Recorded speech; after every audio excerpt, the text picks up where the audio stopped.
2026 IPL ముగిసిన తర్వాత ఆఫ్ఘనిస్తాన్పై గెలిచినప్పటికీ ఆ తర్వాత జరిగిన ఐర్లాండ్ పర్యటనలో 2 మ్యాచ్ల్లోనూ, ఇంగ్లాండ్ పర్యటనలో 4 మ్యాచ్ల్లోనూ భారత్ ఘోరంగా ఓడిపోయింది.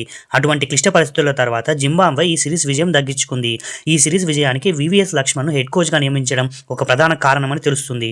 నిజానికి గౌతమ్ గంభీర్ కోచింగ్లో కంటే లక్ష్మణ్ హయాంలో జట్టు ఎంపికలో స్పష్టత కనిపిస్తుంది మరియు జట్టు ప్రదర్శన మెరుగుపడింది.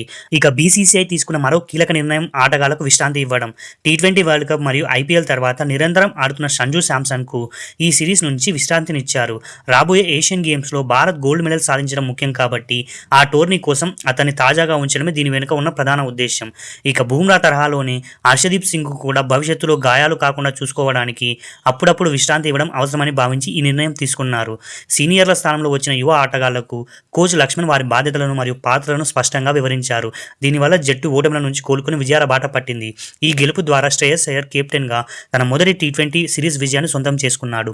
మొత్తం మీద జట్టులో చేసిన వ్యూహాత్మక మార్పులు మరియు ఆటగాళ్ల పని భారాన్ని సరిగ్గా నిర్వహించడం వల్లే ఈ విజయం సాధ్యమైంది.